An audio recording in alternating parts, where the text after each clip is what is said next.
Hello from the Music Interview Corner. I'm live here at Tuska with Beast in Black, with Anton and Yannis.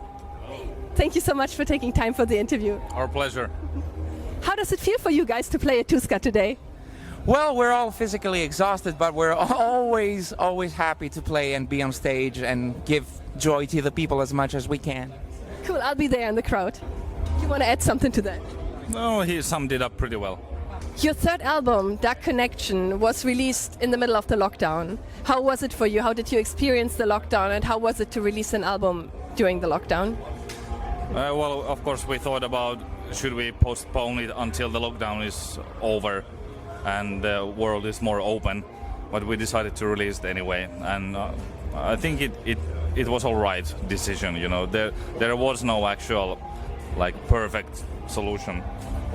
But working on it during the lockdown, it was busy time. We were working on music videos and business stuff and like rescheduling tours and doing the album, and so it was busy time, at least for me. You know, whenever one door closes, another one opens, and now situation is different, that we are like just basically touring, hoping to do so this year, and hoping that no concerts or festivals get cancelled anymore. But yeah, Yannis. Yeah, let's pray for that. Yes. Well, I do think that we're the kind of people that do it all the way or no way. So when things were locked down, like as a whole, as a band, we just went overboard. Like, okay, let's put every attention to the album and to the detail of the album as much as we can. Let's make the most well thought out music videos we've ever done, because like I think Anton and Katri, the video director, like they were planning on the Moonlight Rendezvous video for over a year, I think, and we are really proud of that result. I think it's one of the best videos we've put out there, if not the best. And now that all that is done, and that was done in a time that we couldn't perform live, it's kind of a blessing in disguise, because now we have all that material to push our work to the people, and at the same time we're free to go out there and play live, because that's what we ultimately want to do. Make the albums, play live, repeat. Yeah, I think you used the lockdown really wisely.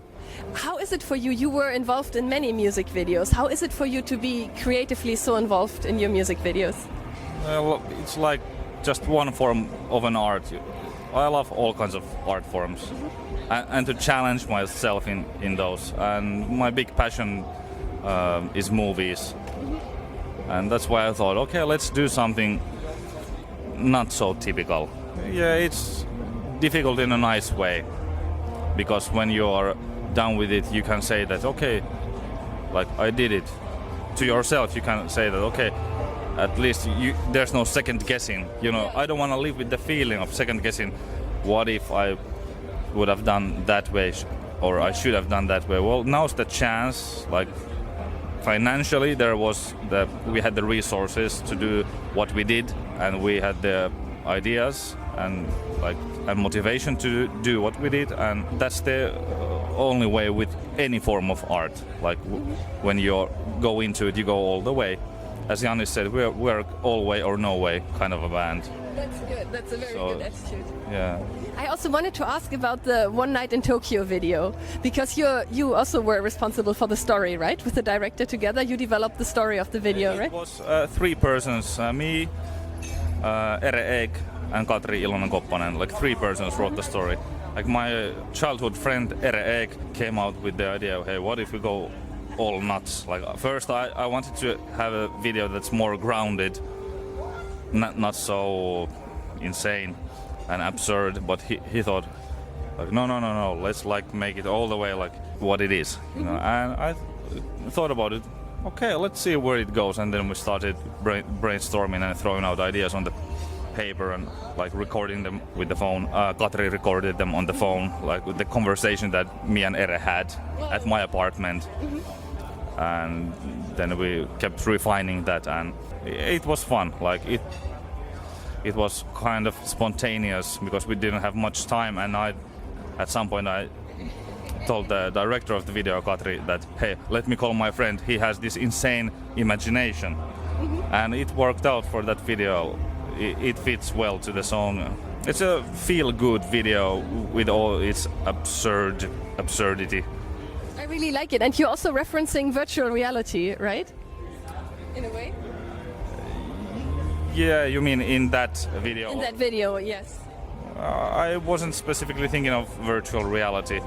It's more of a I was thinking of more pixel like Nintendo games, old school Nintendo games, graphics wise. But we had this other video, Hardcore, that is more about this kind of it's not virtual reality how people actually think it is. In that video, actually, we are not in some cyberspace. We are actually just having a connection to a real human being in that video, and we feel what he feels and we see what he sees, and well, we control him, like his motions and stuff like that. So that video deals with kind of virtual reality. Yeah, and do you guys think that virtual reality is a blessing or a curse?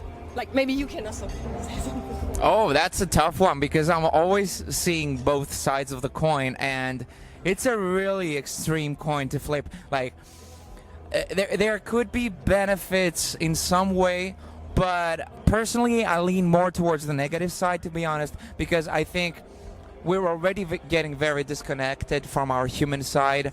Like, we already spend too many hours on a device that we just hold in our hands, and we're supposed to be social in our social media, but that really gives the opposite result. Like, you can be social being like 24/7, 365 days a year just in your apartment, and you're doing social, and you can show your amazing life, and that's all literally virtual. You know, those same people that many times showcase that amazing, glorious, luxurious life, they're the most depressed people.